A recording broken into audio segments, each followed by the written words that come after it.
He's Brian Billick, NFL on Fox analyst, and he joins us on the program. Brian, let me start with the officiating over the weekend.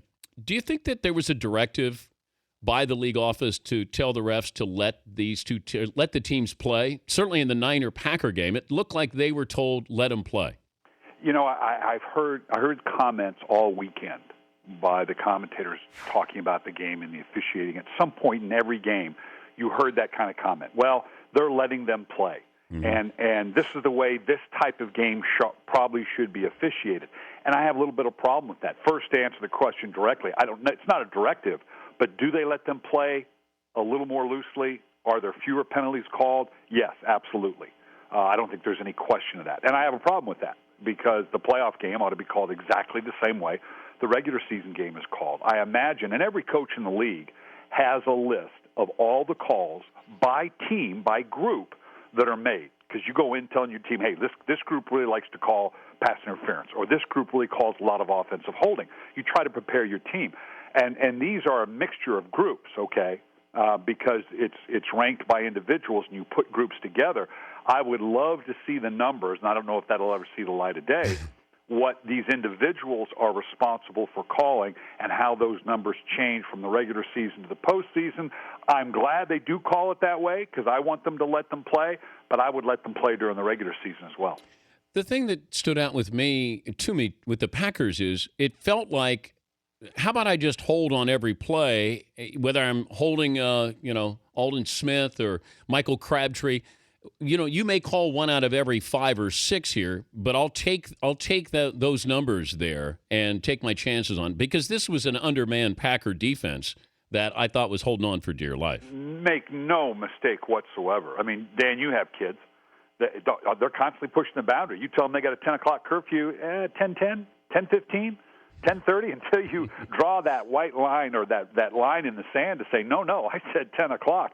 Players are going to constantly test the officials bit by bit in an escalating way. Well, can I get away with this? Can I get away with that? If I hold in here, if I hold outside, until it's called.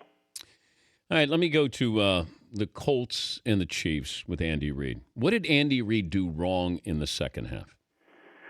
Well, you could certainly make a case that up 38-10, that you could have orchestrated a little bit different game call in terms of running the ball, in terms of the sheer clock. And there is a formula in your mind that says this much time, how much can it run off, how can this team get back into the game short of a big play. And you could certainly have orchestrated a game plan with more passive coverages and a more run-dominated offensive play calling that would have sucked more time out of the clock in a game that obviously came down to the last 2 minutes for Indianapolis to make an unbelievable comeback. Plus, and I don't know this is specifically Andy Reid's fault, but we saw it last year in the Denver game. We saw it in 4 or 5 instances this week. I would collectively get every DB in the NFL in the playoffs still, put them in a room, and make it very clear, back up, okay?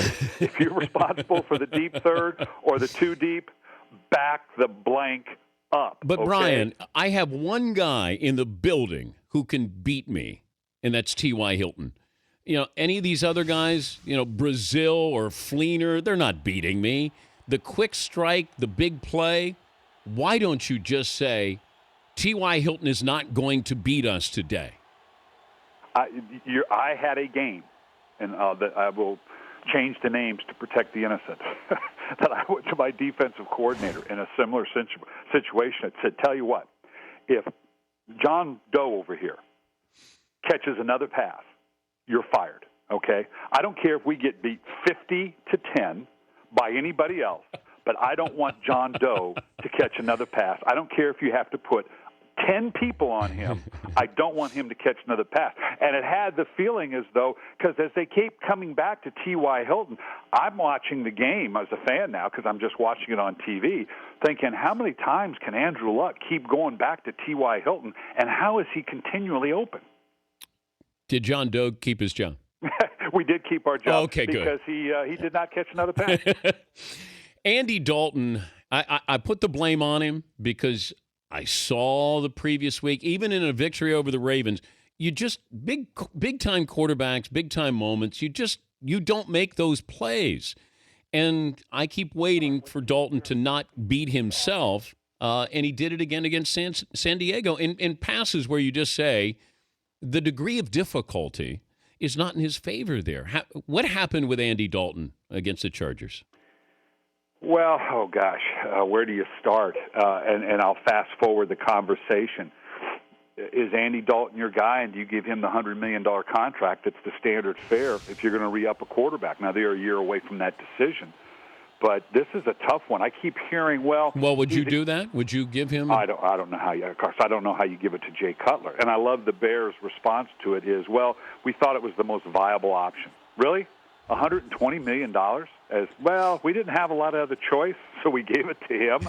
I don't know how you do that with Andy Dalton. I don't imagine they will. I imagine they'll let him go into the last year of his contract like a Jay Cutler, go through it, and then make that decision at the end. And does it cost a little more if he comes up and lights it up? Yeah. I don't know how you give Jay or Andy Dalton that contract right now. And, yeah, at some point, particularly in the playoffs, the way this team is built, I'll put it to you this way. If you had the ability to have Andrew Luck, would you give him, if you had your choice, would you give him the Indy defense or Cincinnati's defense? Oh, Cincy's defense. Absolutely. If you could give him the receiving core they have in Cincinnati. With A.J. Green and Grisham. Absolutely. Absolutely. If you could give him the running back. Cincinnati. Okay. So Andrew Luck, and maybe that's not a fair comparison, but if you're talking about an elite quarterback in the league, and that's what you're all striving for, if Andrew Luck did what he did to Kansas City, a team that is, at least on paper and during the course of the season, finished higher than San Diego, is better than San Diego, with lesser parts. That's kind of the benchmark. And right now, Andy Dalton has all the pieces. One of the hardest things to do in professional football is to separate the ability of the quarterback from what's going on around him. But what's going on around Andy Dalton is much better than ultimately in critical playoff situations we're getting from Andy Dalton. Good appearance, Brian. We appreciate you joining us. Thanks for the opinions. Sounds good. All right, Brian Billick, Fox Sports NFL Network analyst. You can see him NFL Network's Playbook Friday at 9 and 10 p.m. Eastern. NFL Network's NFL Game Day first Saturday at 10 a.m. Eastern and Sunday 7 a.m. Eastern. That was a good appearance there. The Dan Patrick Show, weekday mornings on Audience.